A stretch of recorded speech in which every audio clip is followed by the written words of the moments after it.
Eu agora convido para ministrar a sua palestra, para realizar a sua palestra, Raoni Silva. Boa tarde, pessoal. Bom, eu me chamo Raoni Silva, sou coordenador de engenharia e de suporte da UIN. Para quem ainda não conhece a UIN, nós somos um distribuidor de soluções fotovoltaicas. Estamos sediados no Rio de Janeiro, mas atendemos todo o território nacional. Estamos agora no nosso 3º ano de operação, né? Já com bastante sucesso, graças a Deus, crescendo com muito trabalho e muito empenho. Quando eu recebi o convite de estar ministrando, palestrando aqui, eu pensei em trazer algo um pouquinho fora do comum, né? Um pouquinho fora do que a gente está acostumado a ouvir sobre produtos, sobre serviço de logística, garantias, né? E trazer um pouquinho de uma abordagem relacionada à pós-venda, mas que é pouco falado ainda, né, do ponto de vista que pouca gente aborda e que, sem dúvida nenhuma, vai se tornar, em pouco tempo, um dos maiores gargalos do setor, né? A gente vê grandes empresas, grandes integradores, aí, né, com todo, obviamente, sucesso do seu trabalho, todo o mérito do seu trabalho, crescendo de maneira exponencial em vendas, né, com uma engenharia muito bem estruturada, um time comercial muito bem estruturado, uma gestão muito bem estruturada, mas que talvez ainda não dê a atenção devida quando o assunto é pós-venda, né? E uma coisa que eu sempre fiquei incomodado é que todas as vezes que falam em pós-venda, as pessoas já associam a problema, né? Quando você ouve pós-venda, você pensa, pós-venda é problema, né? Às vezes usam até como sinônimo, né? Fala, o produto deu pós-venda, como se fosse o produto deu problema, né? Deu defeito. E eu queria trazer uma abordagem que vai para um caminho totalmente contrário a esse, né? Então, para a gente começar a falar um pouquinho, eu queria trazer a ideia de pós-venda como cultura. E por que cultura, né? Se a gente for contextualizar essa ideia de cultura, como se forma uma cultura, né? Na origem mesmo de cultura, falando de povo, enfim. Você estabelece uma rotina, né? Aquela rotina ela se torna uma disciplina e aquilo vira um costume, vira um hábito, até que esse hábito ele fica comum, né, já está ali intrínseco e aquilo se torna uma cultura, né? E essa é a ideia de um pós-venda proativo, né? Então, a ideia é de que é algo que se implementa, se implanta hoje, para que você consiga entender e colher o resultado amanhã dessa implementação. Então, a primeira pergunta que eu sempre faço quando eu estou falando sobre esse assunto, e isso é muito direcionado para os integradores, de fato, né? Será que o comportamento da sua empresa, quando fala de pós-venda, é um comportamento proativo ou reativo, né? E aí o reativo é, obviamente, que você fica naquela posição sempre de passividade, esperando que seu cliente ele te procure para falar de um problema, né? E aí, de fato, se você esperar dessa maneira, você sempre vai ter que encarar a pós-venda como um problema, né? Mas a partir do momento que você consegue começar a implementar uma ideia diferente e que você consegue entender que o pós-venda ele pode ser a maior estratégia de venda de uma empresa, né? Você vende serviço pós-venda, né? Então, quando você consegue virar a chave desse entendimento e começa a ver o pós-venda como ferramenta estratégica de venda, né, de rentabilidade para a sua empresa. E outra coisa muito importante, de permanência da empresa, né? Porque uma empresa que está há 1 ano no mercado, há 2 anos no mercado, ela ainda está surfando uma onda muito boa de crescimento, né? Ainda mais no nosso setor, que é um dos setores que mais cresce no mundo. Então, a gente está numa onda que está todo mundo surfando ela, está todo mundo crescendo, né? Hoje é muito fácil, as pessoas te procuram, né, perguntando, você trabalha com isso? Você oferece, você faz instalação solar, você trabalha com sistemas fotovoltaicos? E sim, então você fica numa posição de que as pessoas vêm até você, né? A gente conhece empresas que nem gastam, às vezes, investimentos ali com prospecção, porque vem tão fácil, né? Existe, a demanda ela é tão grande que você fica só administrando o que chega para você. E, às vezes, você não tem nenhuma estratégia de prospecção e nem tempo para prospectar coisa nova, porque a própria demanda, né, que já vem até você, ocupa todo o seu tempo. Ótimo, ok, parabéns pelo seu sucesso, mas será que daqui a 2 anos, a 3 anos, quando o seu produto ele começar a ter algum tipo de comportamento que não agrade ao cliente, que ele tenha algum tipo de dúvida em relação à produtividade, à performance, né, que são indicadores técnicos e não são nem comerciais, será que a sua empresa ela vai estar com a mesma saúde que ela estava há 3 anos atrás, né, para você conseguir atender tudo que começar a voltar? Né? Essa é uma pergunta que a gente precisa fazer. E outra coisa, Se tiver, de fato, defeito, né? Se você precisar encarar produtos defeituosos, ou então com comportamento inadequado, a sua empresa ela precisa estar muito bem estruturada, ela precisa estar muito bem fundamentada para que você tenha condições de lidar com tudo aquilo que voltar. Então, continuando aqui, né?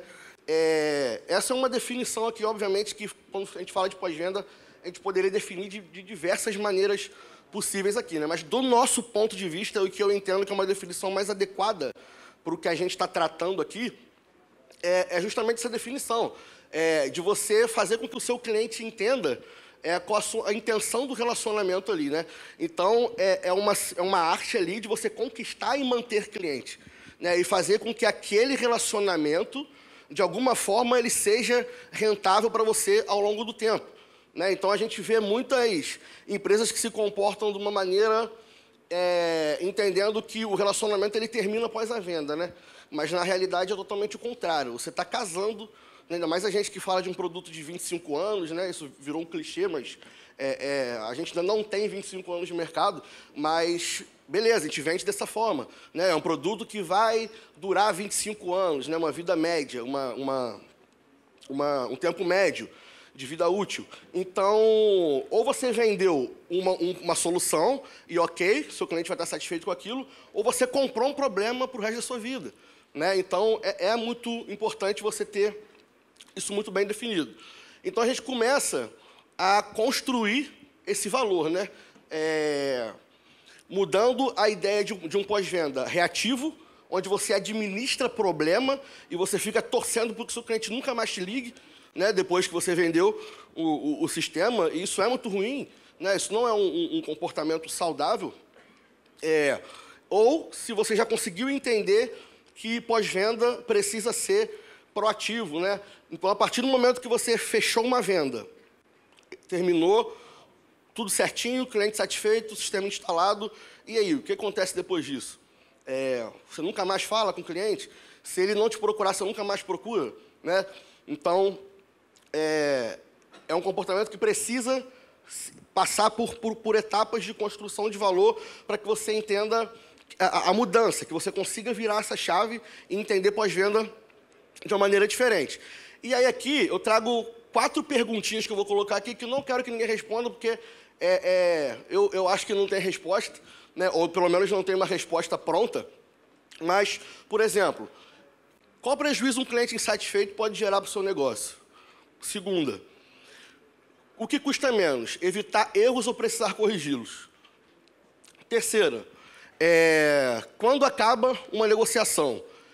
E quarto, por que cuidar do cliente depois que ele fechou o negócio? Que ele já fechou o negócio é importante.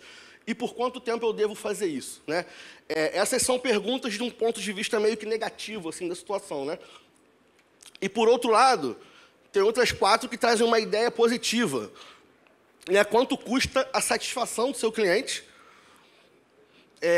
Quanto um cliente satisfeito pode agregar ao seu negócio?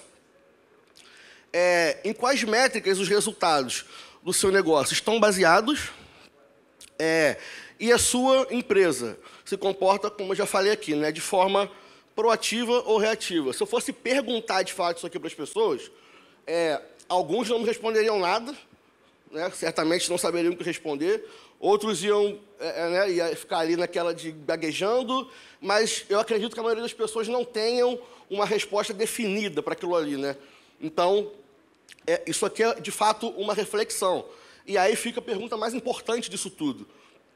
Quantos novos clientes o seu cliente te indica por dia, né? Então, quando você entende, de fato, o que é um pós-venda proativo, e eu entendo que ele se baseia em pelo menos 3 pilares, que é o que eu vou mostrar aqui para vocês, você consegue entender que o resultado de tudo isso ele é extremamente importante para a saúde da sua empresa, para que a sua empresa, de fato, ela permaneça no mercado, né? A gente tem vários exemplos aí de empresas que surgiram, entre aspas, do nada, tiveram muito sucesso no mercado. Eu não estou falando só de mercado solar, falando de qualquer mercado, e que brevemente sumiu do mapa, né? Ninguém sabe onde foi parar essa empresa, por que ela sumiu, o que aconteceu. E um dos maiores motivos de falência, né, de empresa quebrando, é, de fato, um pós-venda mal executado, mal estruturado. É uma empresa que ela trouxe alguma coisa muito boa para o mercado, mas ela não soube administrar aquilo depois. Então, falando ali do primeiro pilar, que é implementar uma ideia, depois engajar essa ideia e colher todos os resultados dela. Pensando ali no primeiro, eu separei 7 pilares aqui que eu considero inegociáveis para você implementar essa ideia de pós-venda proativo, mas que, obviamente, não precisa se limitar nessas 7, né? Você vai entender da maneira como o seu negócio se enquadra naquilo ali. E o primeiro deles, sem dúvida, é qualidade. E quando a gente fala de qualidade, quando eu me refiro à qualidade, eu estou falando de qualidade de produto e serviço, né? É qualidade, de fato, de uma forma geral. Então, desde o momento que você define o que você está entregando de produto para o seu cliente, esse produto também, junto, casado com aquilo, tem que ter um serviço muito bem executado, né? E a qualidade do ponto de vista do cliente, tá? É a percepção do cliente, e não a sua percepção de qualidade. Então, aquilo precisa ser inserido ali no cliente, a percepção. Ele precisa perceber, ele precisa enxergar. Segunda, satisfação. Né? E quando a gente fala de satisfação de cliente, também é um conjunto de muita coisa, né? O cliente satisfeito é aquele cara que ele está conseguindo desfrutar do benefício de tudo aquilo que foi ofertado a ele. Né? Então, ele fechou negócio com você, ele está muito satisfeito com a solução financeira, ele está satisfeito com a redução da conta de luz da casa dele, ele está satisfeito com a qualidade, né, anteriormente, do produto que você instalou. Então, né, é um conjunto de muitas coisas. Isso envolve até a durabilidade do próprio equipamento, a maneira como é feita a manutenção. Né? Então, o resumo disso é ele perceber e desfrutar de tudo o que foi fornecido, oferecido a ele. Terceiro ponto, coerência. Esse é um dos pontos que dentro de uma distribuidora a gente mais briga, né? Porque a gente fala assim, cara, você aí na venda não pode me colocar em xeque-mate, você não pode vender uma coisa que depois eu no pós-venda não vou conseguir garantir ao cliente, né? Então, essa coerência, ela começa lá na pré-venda. Né? Quando você fala assim para o cara, ó, esse produto aqui, ele faz café da manhã para você, de manhã. Se não fizer, meu amigo, o que eu vou fazer no pós-venda? Você vendeu para o cara dizendo que faz. Como é que eu vou fazer o inversor fazer um café da manhã para o cara de manhã, no dia seguinte? Né? Óbvio que é uma brincadeira, mas é essa ideia de ser coerente no que oferece, né? E depois você ter condições de cuidar de tudo que foi oferecido, para que ele tenha essa percepção de coerência. Quarto ponto, que é um ponto comercial, né? O sucesso do cliente, né? Obviamente, não poderia ser outro. O sucesso do cliente aqui é o conjunto de qualidade, satisfação, coerência. Esse cara aqui, quando ele tem sucesso, ele vende sua empresa. Porque esse é o cara que vai falar do seu serviço, esse é o cara que vai falar do seu produto, esse é o cara que vai ser seu advogado, vai ser seu vendedor, né? Ele vai te defender, vai vender o produto para você sem ganhar R$1. Né? Porque ele está completamente realizado com tudo com a experiência, né? A experiência que ele teve ali desde o momento da venda, da negociação com você. Perfeito. E 3 indicadores aqui técnicos, e que pouca gente, eu vejo, pelo menos do meu ponto de vista, cuidando disso depois que é feita a venda, né? O sistema está funcionando. Que, obviamente, é a performance, a capacidade e a produtividade do sistema. Eu costumo dizer o seguinte, você sabe qual foi a performance ou a produtividade do sistema que você vendeu há um ano atrás para o seu cliente? Talvez você saiba se você tiver vendido um serviço de manutenção para ele. Mas de todos os seus serviços, você sabe, de todas as plantas, como é que está sendo a produtividade daquilo, a capacidade, a performance, né? E são indicadores que vão fazer você melhorar os seus próximos projetos, né? Ou então que vai fazer você entender, se o cliente não estiver satisfeito em algum momento, que o que mudou foi o perfil de consumo, talvez, dele, né? E não foi um problema de performance do sistema que você instalou, né? Então, assim, medir esses indicadores técnicos também é extremamente importante para só um minutinho só, para você entender essa virada de chave ali da ideia do pós-venda. Né? E vou passar rapidamente aqui, porque o tempo está esgotado, o que seria, né, esses indicadores ali dentro de cada um daquele pilar. Quando a gente fala, então, deixa eu voltar aqui, implementar, né, esses indicadores, quando a gente fala de engajar, A gente fala sobre estudar e compreender o perfil de cada um dos seus projetos e clientes, definir níveis de aplicação, analisar e manipular indicadores e elaborar dossiê. Dossiê, obviamente, é quando você tem toda aquela ideia completa do que está acontecendo com o seu projeto, com o seu cliente, né?